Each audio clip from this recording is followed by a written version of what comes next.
Hey neighbor, we're talking gardening today and we're going to be addressing some of the common questions we get this time of the year. A lot of them. Welcome to the Row by Row Gardening Show, the best dadgum gardening show on the internet, where we talk about gardening, a little bit of cooking, and growing your own food. Now sit back and enjoy. Hey, I'm Greg. I'm Sheila. Welcome to our show. If you've not been with us before, we are Greg and Sheila. We're with Hosstools, and we have this gardening show every Thursday night on YouTube and Facebook, row by row, and we're all about helping you grow your own food. And we're here in Zone 8B. Yep. That gets asked a lot. So we talk about what's going on here, but we also have friends and neighbors in other areas that help us tell you what you need to be doing in your zone. Yeah, kind of give some of those insights. So we had a little cold spell move in here on us, but we're getting past it. I hope this is our last one. Down into the 30s here this week. So it's caused a little havoc on some things, slow things down a little bit. Yeah, I think we'll be fine. Yeah. You know, we've getting this question here a lot. A lot of people says, well, you know, especially in Zone 8, can't plant brassicas anymore, it's too hot. Contrary. You can plant them now.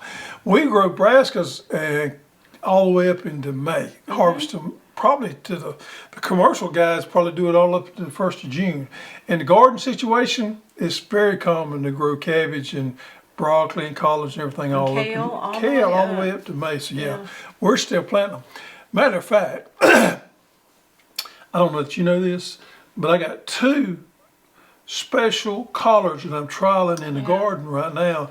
I got a cabbage collard, which is an old heirloom, and I got an Alabama blue collard, which is very unusual and kind of neat that I'm trialing out in the garden. So yeah, you can still plant those brassicas. Yeah, my mama was one that requested that cabbage collard a couple of years ago. You finally got it. Yeah, I told her she didn't know what she was talking about because I've never heard of it before.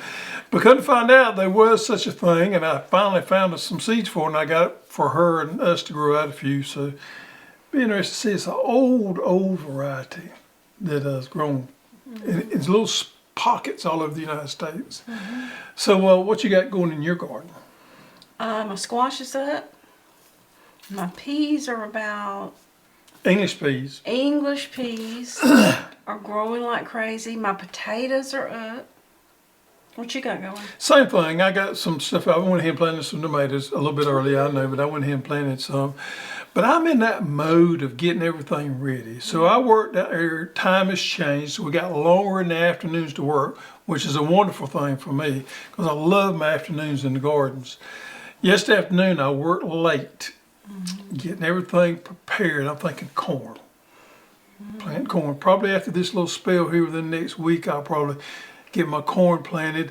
I'm thinking, you know, trying to lay off in spots what I'm going to plant where. Planting out my watermelons, I'm going to plant a spot of winter squash.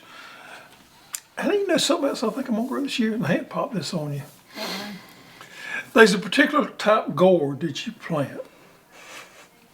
And I like to grow gourds about every 3 years. Now, I'm not every year gourd grower, but about every 3 years. You do nothing with them. But I do some things with them. I just think what did you do with the last one? I gave them away, and Carrie made some crafts and stuff out of them. I thought you did too. You didn't? No. Anyway, some people utilized them. I have painted them before. What kind are you growing? I'm growing the drum gourds. And what are they used for? Make drums. Okay. Yeah. So there's this African gourd that you grow that you can make drums out of it. You know, like boom, boom, boom, boom, boom. Yeah. I have never grown them before. I got a friend that grows them up in Virginia, and I'm going to grow them this year. Not a lot of them. They grow on a trellis? No, they're bigger gourds. I would grow them on the ground. So come midsummer, late summer, you could walk out there to the garden and I'll be underneath the shade tree playing the drums. Stay tuned for that. Stay tuned for that, yeah. That's going to be my unique thing that I grew this year is going to be some drum gourds. Okay. What are you going to grow? Anything out of the unusual this year? I don't think I can top that. I'll come up with something next week. Yeah, I would encourage. That's going to be hard to top. I would encourage you to every year grow something out there. I am growing some. I take that back. Some white roselle, or you called it green, but the seed said white. Yeah. That'd be interesting. Yeah.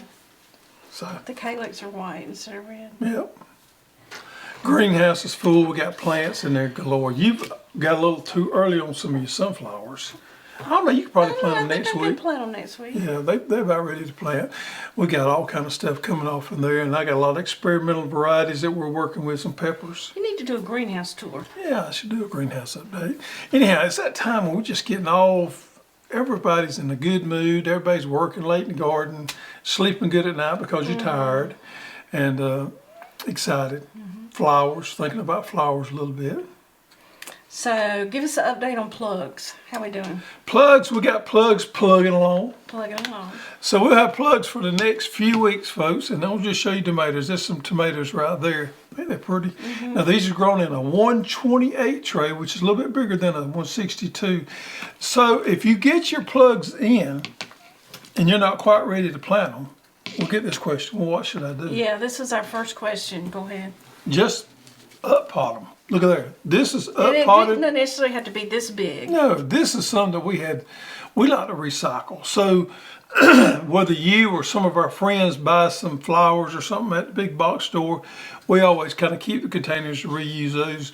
Any pot that you need to use, as long as it's bigger than this, You actually could use a red solo cup. yeah, just put some holes in the Put your bottom. holes in the bottom. But just up pot it if you need to hold it for a few days, and Make sure it gets plenty of sun. Oh yeah. Don't put it in the dark. But you'd be surprised how quick that tomato grew into that pot.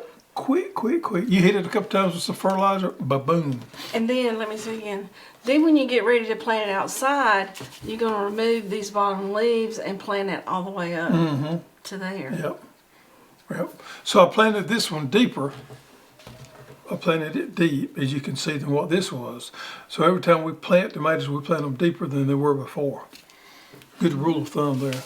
Okay. Couple of new varieties. Let's go over this real quick. We got a couple. Oh man, I almost forgot. Peas. Peas are in. Peas are in. We finally got all the peas in. We got zippers in. We got Dixie butter pea in. We got purple hulls in. We got all our peas in, folks. So if you want some peas, get them. We sell out every year. Go ahead and get them out. I've said this before and I'll say it again. For my zippers, I'm planting my zippers in the fall every year from now on. But purple hulls and things like that you want to plant in the springtime. Even if you want to plant some zippers in the springtime, go ahead and get your seeds. When they're gone, they're gone. We can't get any more this year, and it'll be this time next year before we get them again. Peas are hard to come by, so go ahead and get your peas, put them in the refrigerator, keep them till you get ready for them. Don't buy peas if you don't plan on planting them this year, because they don't hold very well. Wait till next year to plant your peas. But if you're planning on planting any kind of cowpeas this year, get your seeds as quick as you can before they sell out and are gone. Gone. Gone. A couple of new peppers we got in. Scotch bonnet pepper. That's that hot pepper everybody loves. We finally got some of those in. Days of maturity, 100 days.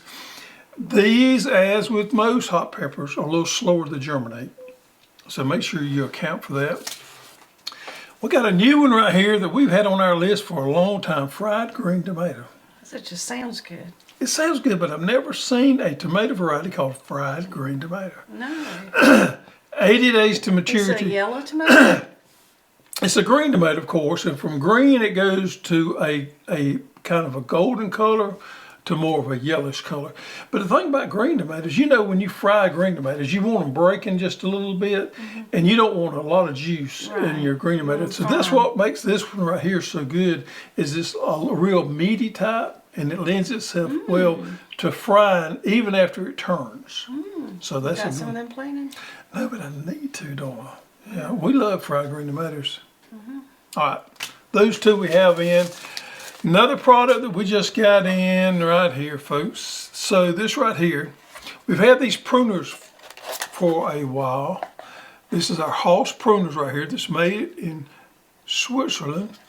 Good, high quality Hoss pruners. However, excuse me, we needed a holster for them. So we got our friends up in Amish country to make us a holster. These right here. USA made holster up in Ohio there. Now this is new leather. It's got this nice little belt clip on here, which I really like that clip because I wore one of these. Or you could run a belt through You it. can run, but I wore one yesterday that's really neat just to flip right up and put it on the without having to take your belt off. But this is new leather, so I've got one soaking in neat's foot oil right now to kind of neat's foot oil. Do you know what neat's? No, I do not. Neat's foot oil is derived from a little small animal called a neat. A neat is native to Middle Florida, and they're a little bit smaller than a squirrel. And their feet is very high in oil content. So when people eat neats, they always save the feet, and they boil the feet to make neat's foot oil. And we use it to condition leather with. Okay. You I had no idea. No, you never seen a neat? Nope. Didn't know what it was. Hence the name neat's Okay. foot oil. You have a hard time saying that, don't you? Neat's foot oil. Neat's foot oil. Actually, neat's foot oil is derived from cow hooves. Oh, you just made all that up. I just fell for that. So you thought, well, you're going to go look at neats, wouldn't you? You can just see some little neats running around out there, can't you?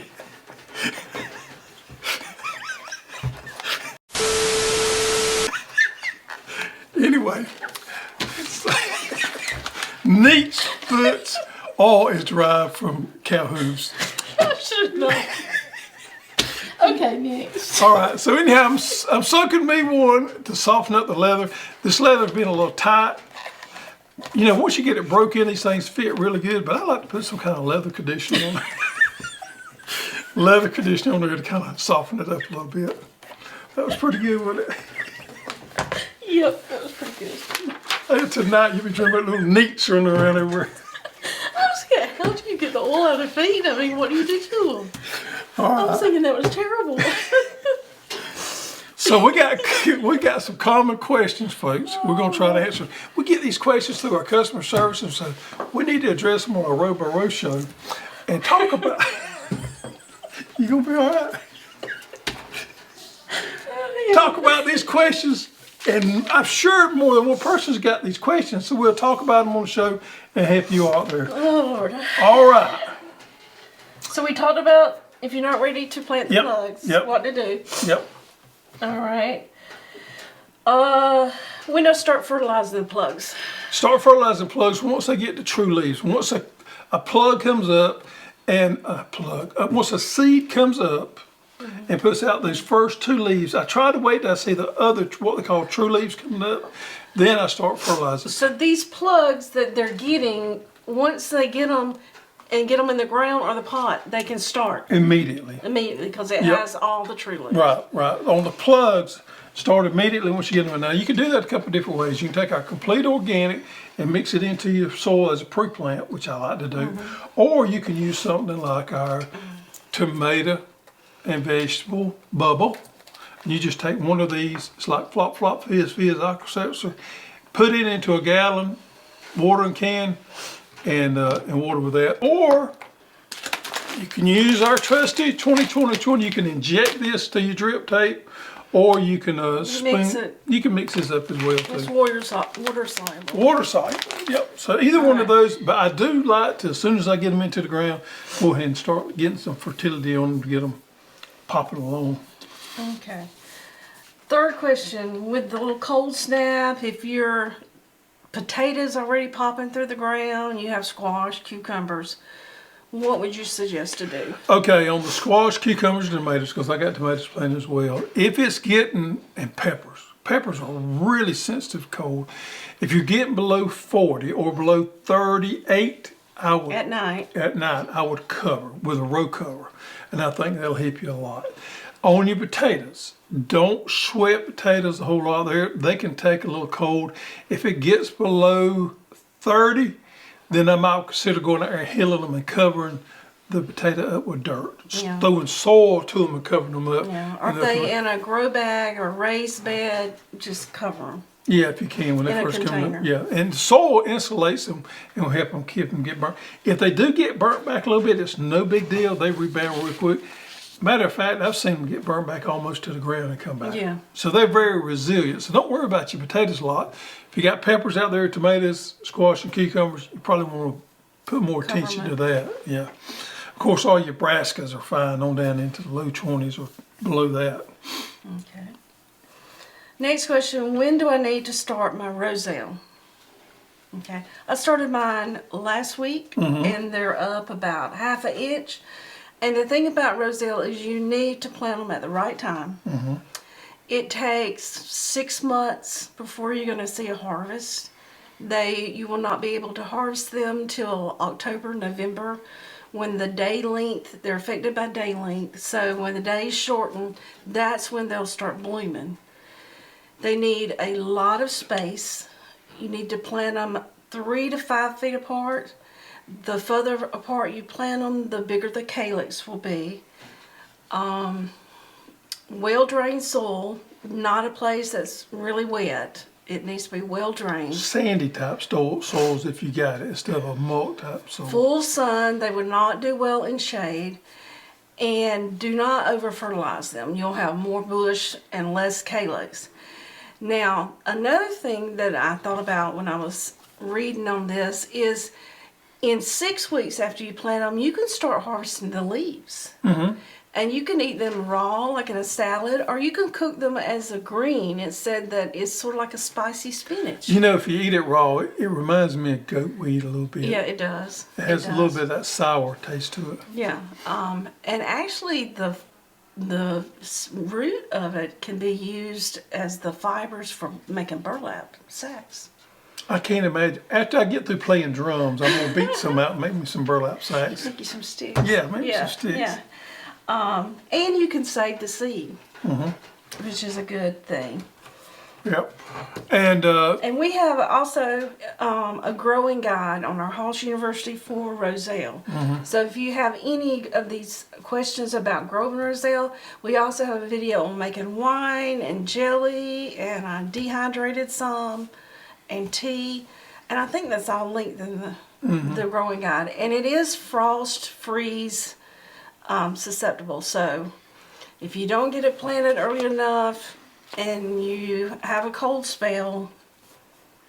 now, I would not direct seed any right now because your soil's not warm enough. If you want to plant it, start it in the You need to start it greenhouse. indoors 6 to 8 weeks before your last frost. What soil temperature do you need for roselle About 75. if you're going to direct seed? Yeah, 75 to 85. It's Which sort of is- like okra. You would not direct seed it outside until you would direct seed okra. Yeah, it's one of those strange plants that you actually need it to stress some.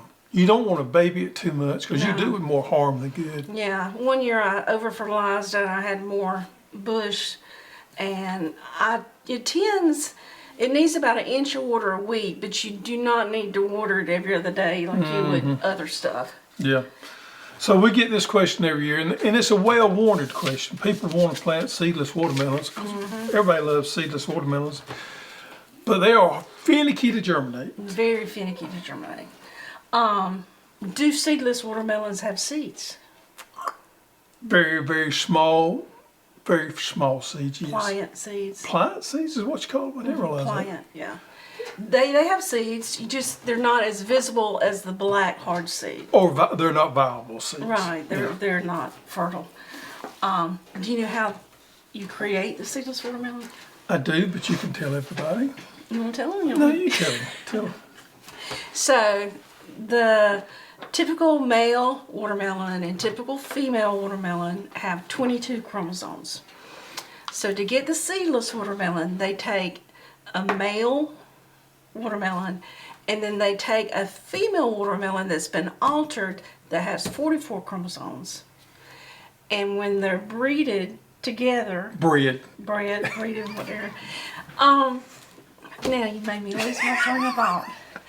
It produces a watermelon with 23 chromosomes, which is called a triploid. Right.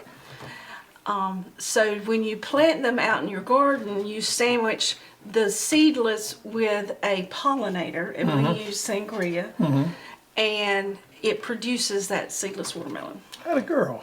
Yeah. So did you know also that's the same way you get a mule? Yeah, they actually call these watermelon mules. Watermelon mule. So a donkey and a horse have different amounts of chromosomes. So when you put those together, you create a mule, and the mule cannot reproduce. It's sterile. It's sterile, therefore, a seedless watermelon is sterile. Is it genetically modified? In the words of, no, it's not genetically modified. It is not genetic. It's, the genetic makeup is not altered. Right. So, this little tidbit of information that we just found out when we was doing this research for the show, the work on seedless watermelons has been going on for about 50 years. Now, I never did see one. You said you did, which I don't know, but I never did see one till I believe it was into the 90s. Yeah, they became popular in the 90s. And talk about germination on these. So the seed of the seedless watermelon is hollow. And therefore it's very susceptible to the cell structure rupturing during the germination process. That's the reason they're so finicky to germinate. They're very finicky. And the two key ingredients is the water level and the soil temperature. So when you get ready to plant these, some little tidbits that came from Peter At Seminus. So wet your soil the day before and put it on a heat mat the day before. Pre-warm the soil. Pre-warm the soil. The soil needs to be, when you can squeeze it, no water drips out. If there's water dripping out when you squeeze it, it's too much moisture in there. So preheat the soil, pre-wet the soil, and then plant your seeds, and then do not water them until they germinate. It's going to look dry, you're going to be tempted, and the temperature has to be between, what is it, 80 and 90 degrees? Pretty warm, yeah, I'd say between 80 and so if you have a greenhouse that's just 75 degrees, that's not going to work. Wow. You've got that soil temperature needs to be between 80 and 90. And the two reasons a lot of times seeds do not germinate is because you got them too wet or you got them too cool. And another thing he said is when you water them that first time, use warm water. Oh yeah, I forgot about that. Yeah. Preheat the water. So I've got, these are some I started last week, and if we zoom in, we can see this. See how dry this is? Whoop. You see how dry it is? Let me find that. So you got a couple sprouting up Yeah, I got there? a couple sprouting up in here. And so now I would start watering them. You see that one right there? Yep. And then right here's one. You feel that one? Yep. Right there. Yep. Yeah. And I even put a label on mine when it goes in the greenhouse to tell Greg, Do not water. Because that's very important. All right. You made a Ooh, mess. I made a mess. All right. All right. So Next question. I got on my little soapbox there, didn't I? you did. It's okay though. Why are my Shelby Hostnader and red snapper tomatoes taking so long to germinate? Yeah, so we get this question a lot too, and I say a lot, we get it some. I had a conversation with a lady on the phone yesterday, and this really struck me because she was an older lady. Now these seeds are pelleted. They are pelleted, and this lady here was an older lady, and let's just say she was pretty persistent. She thought she knew everything, okay? And I was trying to be nice to her. She was complaining. I said, look here, I have no problem sending you replacement seeds. Let's get that out of the way first. So if you have a problem with any of our seeds and we start asking you questions, we're not asking you questions to try to justify not sending you out replacement seeds. We want to help you. Yeah, all of our people here are instructed to do whatever it takes to help you. But our problem is, if we send you replacement seeds and it's something you did wrong, then you're going to have the same results as you did with the first one. So therefore, you're not in better shape. So I was talking to the lady and I says, let's talk about the way, because she had failure with red snapper and I think Bella Rosa, which is also pelleted too. Which is a clay coating. Which is a clay coating on there. And she says, look here, I have been growing watermelons for 50 years. Tomatoes for 50 years. I've saved my own seeds. I know exactly what I'm doing. She kind of got a little rough with me. I said, that's fine, but what you don't understand, these seeds are a little bit different. These seeds are pelleted. She says, don't worry about it. I planted pelleted seed before. I said, okay. let's talk about one more thing. These seeds are primed. So not only are they pelleted, but they are primed. And what that means is that seed is carried through the germination process and it's stopped at a certain point. And this is a fairly complicated procedure, and it's stopped at a certain point. And what that means is these seeds normally germinate a little quicker than unprimed seeds do. But being as they are pelleted and they are primed, what I'm pretty sure is happening is with regular, just say a raw tomato seed, they're a little more forgiving about germination if you let them get too dry or you let them get too wet. I think what happens with these pelleted seeds is when that pelleted erodes off that seed, which it has to do for that seed to get moisture to germinate, people let them get a little dry or too wet at that moment there. And in that quick moment when they're going to emerge, something happens there environmentally, whether it be too much water, not enough water, probably heat isn't as much of an issue as moisture is, and that causes some failures there. I can tell you this, we have grown thousands of these pelleted seeds and never had an issue. So it's not necessarily that the seed's germination, but I think it's a point that some people lack a little bit in there when they give it a little time and they may let it get too dry, that seed suffers and it may not come up with too much or not enough water. The environment. The environment there, yeah. Okay. So it's not the germination issue. And I told the lady yesterday, I said, look, I'm going to send you some more seeds. But what I'm trying to tell you is you need to change something within your process there for it to be successful germinating these seeds, because if you do the same exact thing you did before, you're going to have the same results. Yeah. So change up a little bit and don't always assume that it is an issue. When you're using these pelleted prime seeds, 99.9% of the time it's not the seed's fault. Those things always pop if they're treated correctly. Okay. You already answered this one. Can I still plant brassicas? Yeah, we've got plenty of time. I see some people on our Rover Road show talking about it's too late to plant brassicas. We've got plenty of time to plant brassicas. We've got a couple of questions here lately about the brass siphon mixer. Now this is, you hook it up to your water hose. Primarily your used, faucet. Yep. To siphon out your fertilizer. We should have brought one. It has this little thing. It's a brass. We can throw it the product. Yeah, we'll throw the product page here. Brass siphon mixer. These things are wonderful for the greenhouse. But a couple of things. Actually, your mother called me the other night. She was having trouble with hers working. They will not work with a mist nozzle because it doesn't put out enough water to siphon that fertilizer through. So if you're using a mist nozzle, it will not work correctly. Another reason it will not work correctly, if you go beyond 50 feet, beyond the siphon, it will not work. So 50 feet is your limit. Now, if you need to go further than that, just simply move your siphon in between two water hoses and make sure you're not beyond 50 feet and you'll be fine. But we had a couple people with your mother and another guy called having issues there, so we cleared that up. These things work fine. They very seldom fail. So it's always some kind of issue like that. Sweet corn time. Sweet corn. I got two questions. Can you plant field corn and sweet corn together? Or close? You can. They will cross-pollinate. So it's not normally a good practice to plant them at the same time real close together, because there is a possibility they will cross-pollinate and have somewhat of an issue. If you do get a lot of cross-pollination, it could become an issue with some of the quality of the eaten corn. So same thing with sweet corn. Same thing with sweet corn. Now this is what I normally do. I normally wait about 3 to 4 weeks because I plant field corn every year and I plant sweet corn every year. Some people want to plant two different varieties of sweet corn and don't want them to cross-pollinate, or some people are like I am. They like to plant sweet corn and field corn. This is what I do. I plant my sweet corn first. I'll plant my sweet corn probably next week. I will wait about 3 weeks to plant my field corn.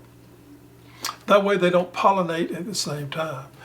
One problem that you might have if you plant your sweet corn too early and it didn't have enough heat to mature out, and it kind of gets stifled or stunted, and then you plant your sweet corn or your field corn 3 weeks later, they may catch up one another and cross-pollinate. Well, they pollinate or tassel at the same time. That's the reason I always wait till it's warm enough to plant my sweet corn. 3 to 4 weeks and plant my next crop. Be fine. How do you protect corn from the wind? We had a call today. He wanted to know what type of corn could he plant that wouldn't get so tall to be affected by the wind. Normally, sweet corn is worse by that than field corn is, because field corn has a little more healthier root system there. I like to heel. I like to heel early on. So once my plants get about this big, I like to throw H-I-L-L. H-I-L-A. Throw plenty of soil to that corn, and it supports the plant better. Now that being said, sometimes it just happens. We get hurricanes. Yeah, big windstorm happens.